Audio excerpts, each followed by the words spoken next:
Hello and welcome from Budapest. This is Hungary Reports from Public Media M1, bringing you the latest news from Hungary and the Carpathian Basin in English. I'm Arpad Szőci. Thanks for tuning in. Campaigning for Hungary's municipal elections kicks off in just 2 days. Candidates for Budapest and county seats are busy registering. The joint ruling Fidesz Christian Democrat candidates hope to keep their seats, as they say they promise to further ensure security and dependability, as well as continue working on improvements. Gábor Tamás Nagy has been a mayor in the 1st district of Budapest since 1988. The Fidesz-KDNP coalition will put him up for election on this post again, just as the majority of the current representatives who will be on the ballot as well. The mayor, preparing for his 6th electoral cycle, emphasized that the finances of the local government are in order. Besides statutory duties, there will be financial resources for school developments, cultural heritage management, as well as subsidies for prescription drugs. We would like to continue the calm, balanced and effective operations that we have achieved so far, Gábor Tamás Nagy said. The government parties will also support the current mayor for election in Nyíregyháza. Ferenc Kovács has been leading the county seat of the Nyírség since 2010. We work for the interests of the citizens of Nyíregyháza, and we do not carry out developments for our own sake. We solve problems that were not dealt with before, Ferenc Kovács said. The Fidesz-KDNP mayor of Szolnok will also run for re-election. Ferenc Szalai pointed out that in 2006, he took over the government of Szolnok with a debt of hundreds of thousands of euros. Today, the local government doesn't owe a cent. We still have a lot to do. Szolnok is not finished yet. We have hard work ahead of us in order to achieve the progress that Székesfehérvár, Kecskemét or Debrecen did, Ferenc Szalai said. A former inhabitant of the city, Minister of Finance Mihály Varga said, Szolnok is a good example for how a municipality can engage in the nation-building efforts of the government. Mihály Varga also pointed out that the aim of the government is to make Hungary one of the most livable countries in Europe, to be a country where it is good to live. For this, as he put it, it is needed that rural towns and settlements also head in this direction.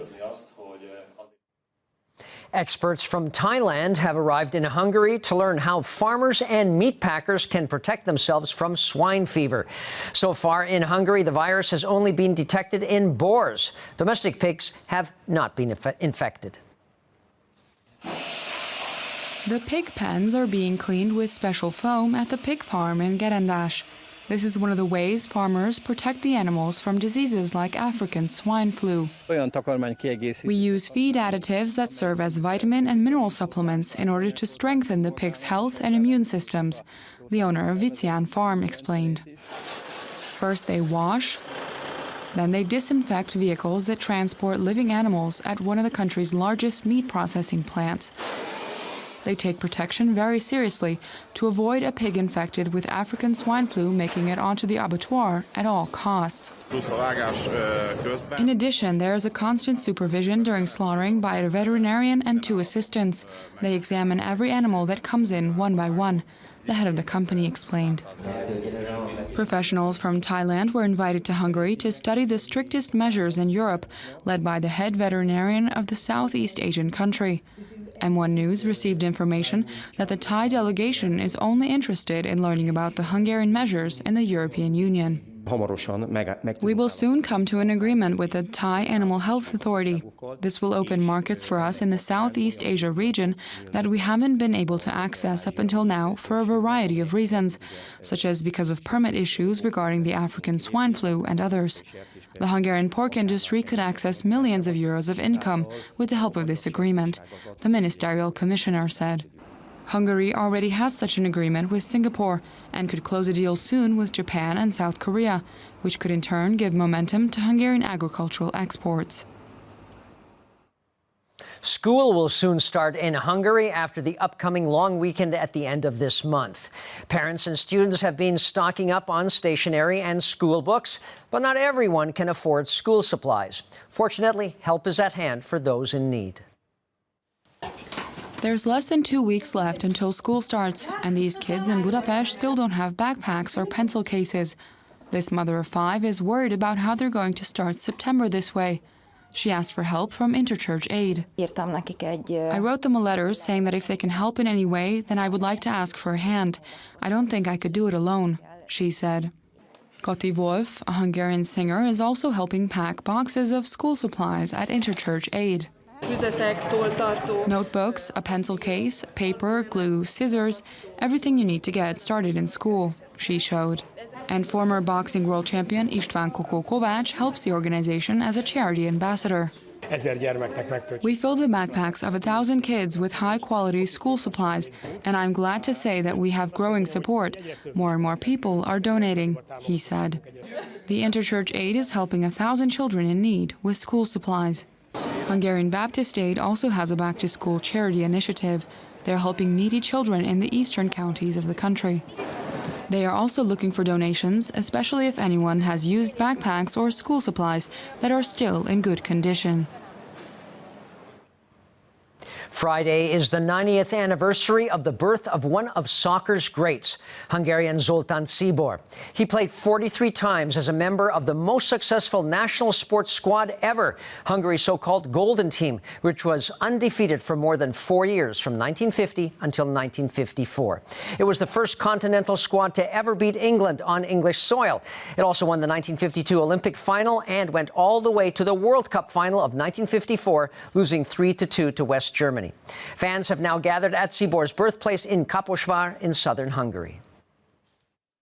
This is the house where the left winger of Hungary's Golden Team, Zoltán Csibor, was born 90 years ago.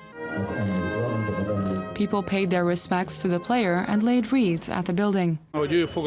As he put it, you don't get results without work. He wasn't just a fantastic player, a great among greats, and an incredible legend. He was also a modest person who always acted humbly, not just regarding his nation, but regarding his homeland and sport also, István Bajkai said.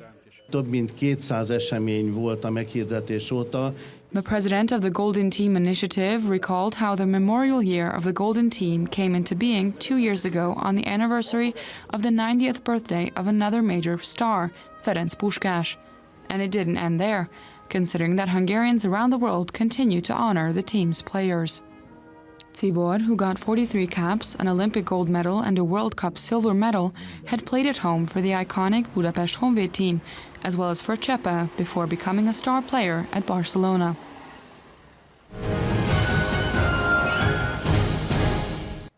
The Hungarian National Museum, in cooperation with the Hungarian Charity Service of the Order of Malta, has opened a new exhibition on one of Europe's biggest humanitarian events of the past few decades.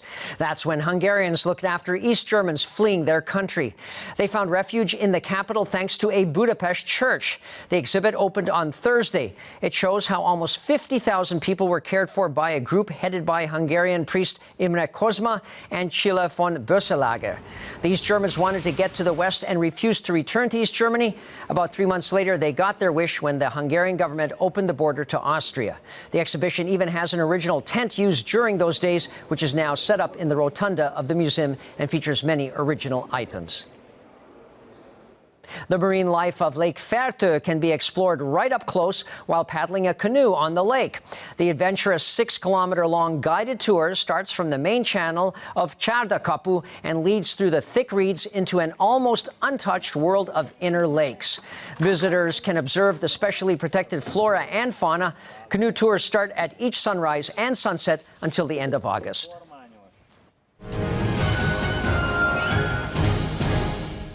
And that's all for today, but we'll be back right after the Hungarian language news at 11 p.m. local time every night, and also in repeat broadcasts and online.